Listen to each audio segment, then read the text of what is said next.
This is the Vice President trying to run the Marine Corps obstacle course and try not to bust my ass or break any bones. J.D. Vance is facing a fresh round of mockery after the U.S. Vice President appeared to struggle through a Marine Corps obstacle course, nearly 2 decades after his own military service. Vance, a former Marine, shared footage of himself taking on the course alongside U.S. troops, attempting everything from pull-ups and hurdles to running and rope climbs. But instead of looking like a polished military workout, the video quickly became a target for critics who said the vice president appeared to be struggling to keep up. Vance himself seemed to acknowledge the risks before taking on the course.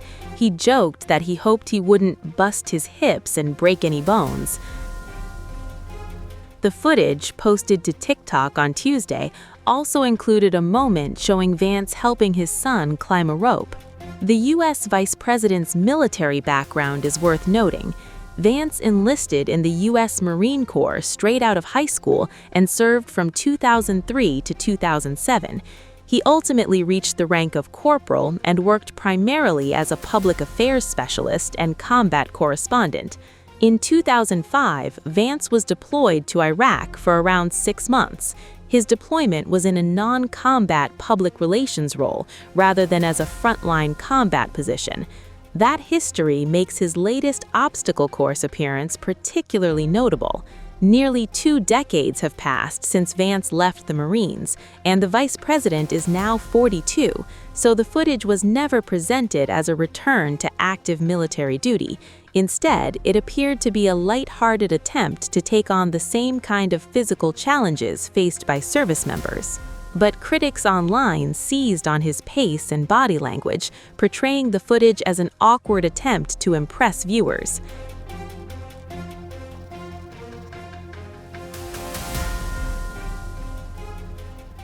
And the timing of the video adds another layer to the story.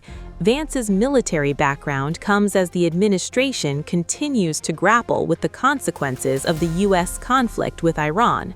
When U.S. President Donald Trump launched the war in February, the administration laid out a much broader set of ambitions. Among the goals initially associated with the conflict were Iranian surrender, preventing Iran from obtaining a nuclear weapon, and ending Tehran's support for regional proxy groups such as Hezbollah. Regime change was also discussed as one of the administration's ambitions. Trump had suggested the conflict could be resolved relatively quickly, but as the war continued, the administration's messaging around what would constitute an end to the conflict evolved. And now, Vance appears to be emphasizing a considerably narrower set of objectives. During an appearance on Fox News on Thursday, Trump's vice president was asked how the conflict could ultimately come to an end. His answer focused on 2 priorities. First, Vance said, the administration wanted to ensure Gulf countries continued sending oil and gas into the global economy. He described that as essential for keeping energy prices stable. Then came the second objective, and then, obviously, goal number 2 is ensure that Iran never gets a nuclear weapon, Vance said. That framing is striking because keeping gasoline and energy prices low for Americans was not among the headline objectives outlined when the conflict began. Instead, the initial rhetoric around the war had centered on Iran's nuclear capabilities, its government, and its support from militant groups across the Middle East. Now, nearly 6 months into the conflict, the vice president's description of the mission is focused on energy security and preventing a nuclear weapon. That shift has already invited questions about how the administration's definition of victory has changed. And it provides a very different backdrop to Vance's attempt to project his military credentials on the obstacle course. On one hand, the vice president was highlighting a personal connection to the Marines, revisiting the kind of physical training he experienced during his years in uniform.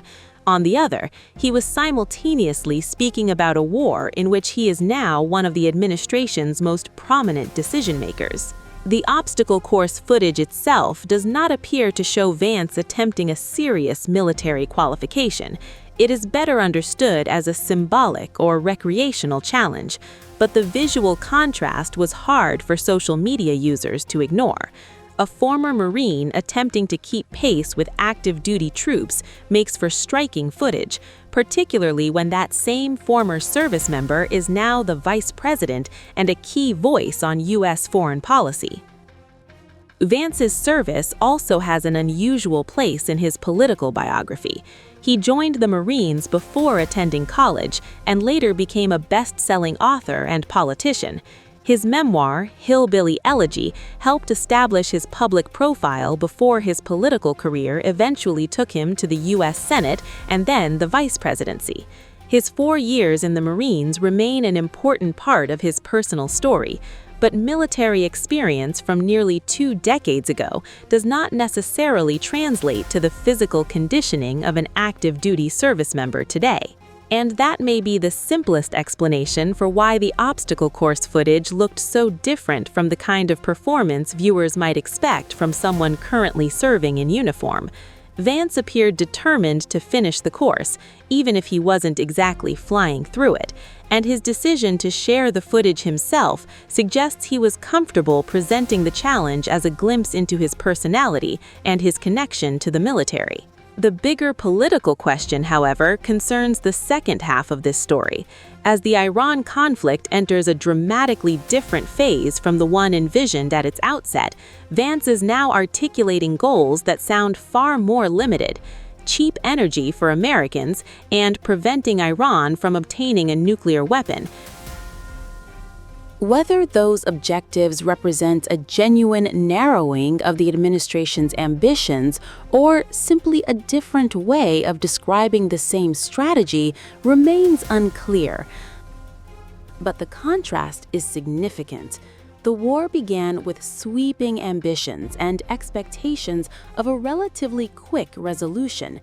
Now, with the conflict approaching the 6-month mark, the administration is emphasizing outcomes that are considerably more measurable and considerably less expansive. Meanwhile, Vance's Marine obstacle course stunt has given social media a completely different reason to focus on the vice president. The footage shows a politician trying to reconnect with his military past, one obstacle at a time. And while critics may have seen an awkward attempt to impress, Vance himself seemed determined to see the challenge through. His message, ultimately, was less about proving he is still a Marine and more about showing that nearly 20 years after leaving the Corps, he is still willing to get on the course and give it a shot. But with the Iran war now shaping much of the U.S. administration's agenda, every appearance by the nation's vice president carries a political dimension. And this time, viewers got both: Vance, the former Marine, struggling through an obstacle course, and Vance, the policymaker, explaining what the United States now says it actually wants from a war that has lasted far longer than initially expected.